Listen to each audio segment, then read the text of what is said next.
Assalamualaikum warahmatullahi wabarakatuh. Halo teman-teman, welcome back to my YouTube channel. Jangan lupa like, comment, and subscribe.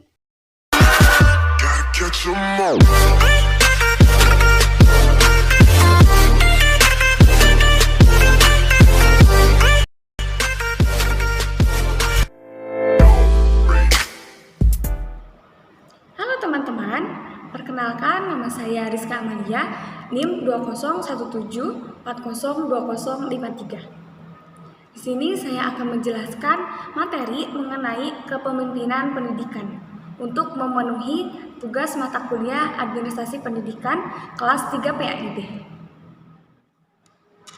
Apa sih kepemimpinan pendidikan itu?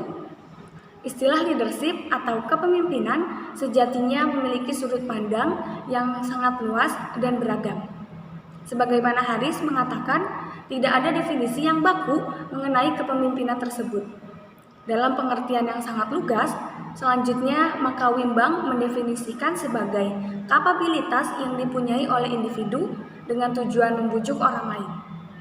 Kepemimpinan juga diartikan sebagai kemampuan atasan dalam menjalankan peran kepemimpinannya dengan tujuan agar bawahannya bergerak berdasarkan keputusan yang telah ditetapkan. Orang-orang yang bergerak atau melakukan kegiatan dalam sebuah organisasi harus mengacu kepada tujuan organisasi tersebut. Seorang pemimpin merupakan sosok individu yang dipandang memiliki kelebihan dalam hal kewenangan dan kekuasaan tertentu, yang menyangkut program jangka pendek maupun program jangka panjang. Menurut Sutopo dan Sumanto, educational leadership adalah juga kesanggupan pimpinan dalam menggerakkan orang lain secara sukarela agar tujuan pendidikan tersebut dapat dicapai. Fatona mengatakan kepemimpinan terkhusus dalam ranah kependidikan dimaknai sebagai kesanggupan seorang individu dalam membimbing, menggerakkan, dan mengarahkan anggota atau bawahannya berkenaan dengan implementasi proses pendidikan dan pengajaran dalam rangka mewujudkan tujuan yang telah ditetapkan. Maka dapat kita simpulkan dari penjelasan para ahli tersebut bahwa kepemimpinan merupakan bagian penting dalam kajian manajemen. Kepemimpinan berkaitan dengan kapabilitas individu pemimpin dalam mensugesti, memotivasi, mengajak, membina, menggerakkan individu atau kelompok untuk melakukan sesuatu dalam upaya mewujudkan goals yang telah ditetapkan.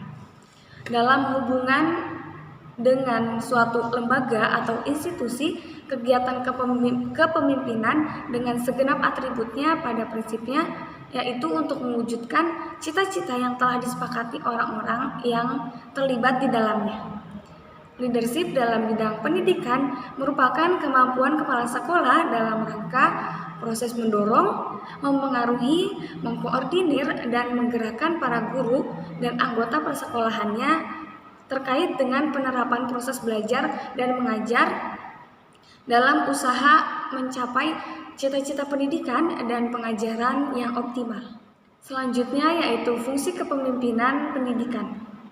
Menurut Wahyu Sumijo mengatakan bahwa kepala sekolah selaku pimpinan pendidikan berfungsi sebagai manajer, pemimpin, dan pendidik.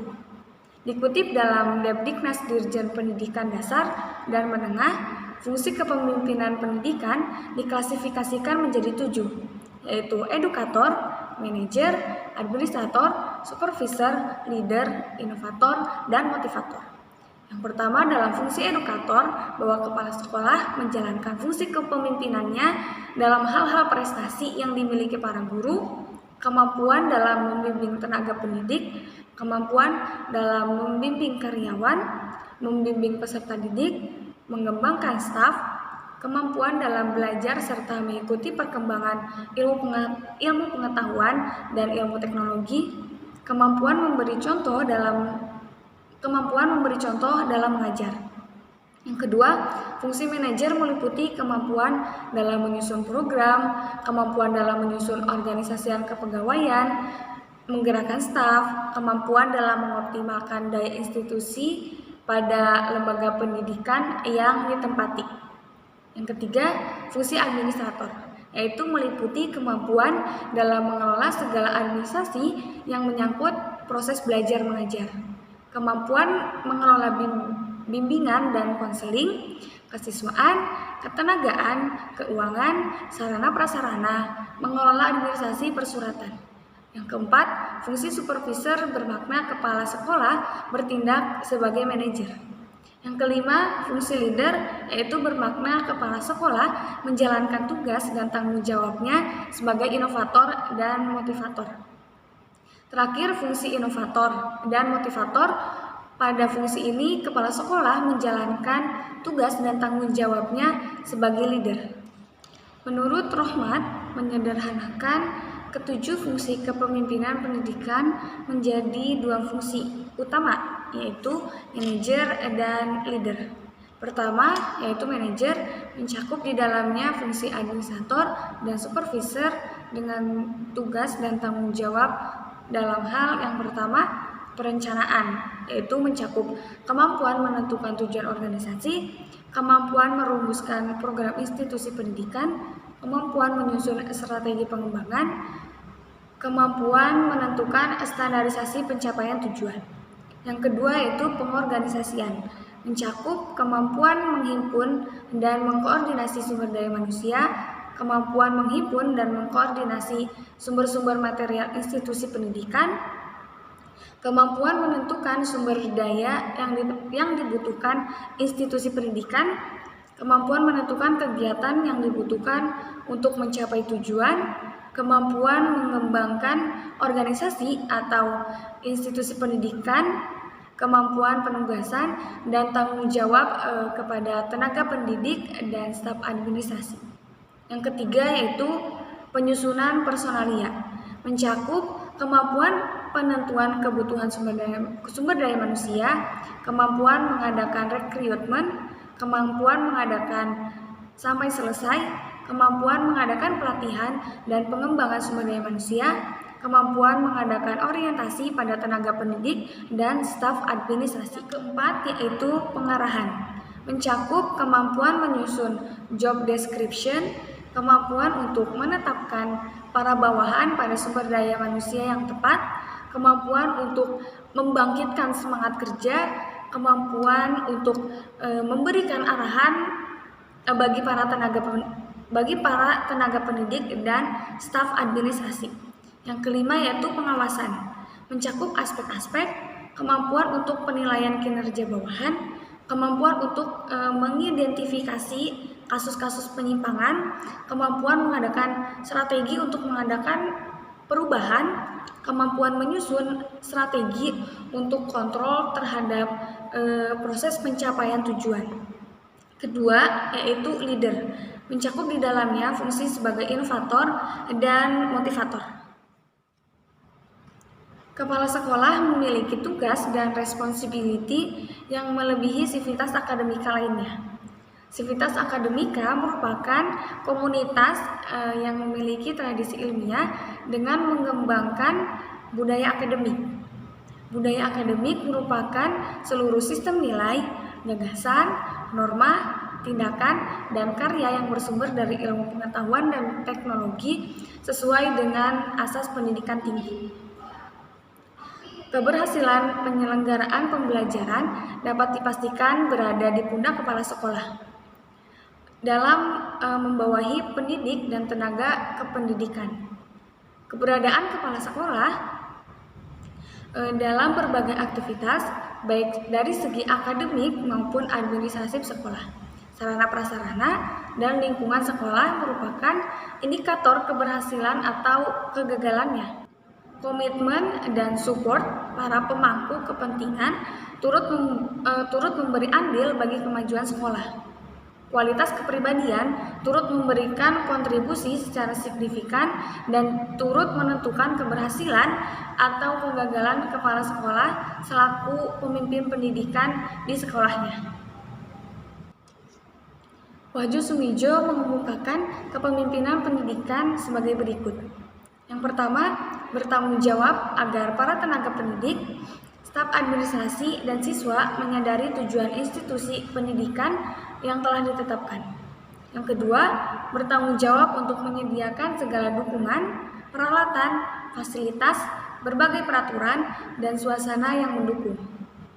Yang ketiga, memahami motivasi setiap tenaga pendidik, staf administrasi, dan siswa, mengapa mereka bersikap dan berperilaku baik yang bersifat positif maupun reaksi yang tidak mendukung. Yang keempat, sumber inspirasi bawahan.